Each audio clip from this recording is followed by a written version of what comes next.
और मैं आदरपूर्वक नेहरू जी को इन दिनों ज्यादा याद करता हूं, क्योंकि हमारे साथियों की अपेक्षा रहती है कि जरा उनको तो बोलो, कुछ तो बोल रहा थे। अब देखिए, एक बार नेहरू जी ने एक चिट्ठी लिखी थी और ये चिट्ठी मुख्यमंत्रियों को लिखी थी। मैं उसका अनुवाद पढ़ रहा हूं। उन्होंने लिखा था, ये देश के प्रधानमंत्री पंडित नेहरू जी द्वारा उस समय के देश के मुख्यमंत्रियों को लिखी गई चिट्ठी है, ऑन रिकॉर्ड है। मैं अनुवाद पढ़ता हूं। मैं किसी भी आरक्षण को पसंद नहीं करता और खासकर नौकरी में आरक्षण तो कतई नहीं।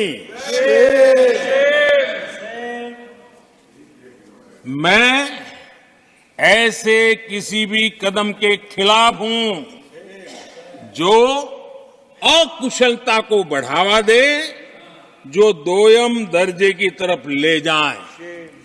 ये पंडित नेहरू ने मुख्यमंत्रियों को लिखी हुई चिट्ठी है। और तब जाकर के मैं कहता हूं, ये जन्मजात इसके विरोधी है। नेहरू जी कहते थे, अगर एससी, एसटी, ओबीसी को नौकरियों में आरक्षण मिला तो सरकारी काम का स्तर गिर जाएगा। और आज जो आंकड़े गिनाते हैं ना कि इतने यहां है, इतने यहां है, उसका मूल यहां है, क्योंकि उस समय उन्होंने रोक दिया था, रिक्रूटमेंट ही मत करो। अगर उस समय सरकार में भर्ती हुई होती और वो प्रमोशन करते करते आगे बढ़ते तो आज यहां पर पहुंचते। कांग्रेस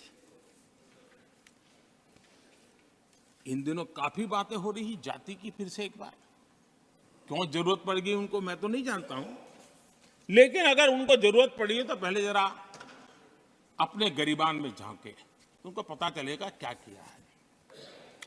दलित, पिछड़े और आदिवासी, कांग्रेस जन्मजात उनकी सबसे बड़ी विरोधी रही है।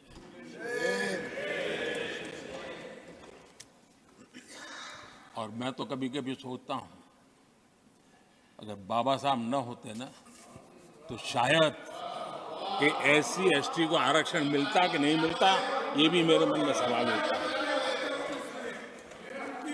आदरणीय सभापति जी, और मैं ये कह रहा हूं, इसके पीछे मेरे पास प्रमाण है।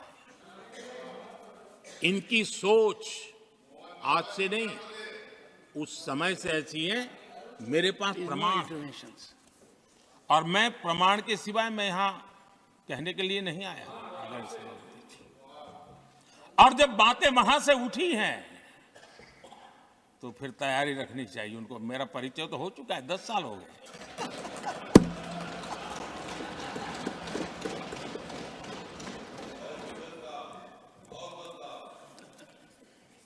एक बार, और मैं आदरपूर्वक नेहरू जी को इन दिनों ज्यादा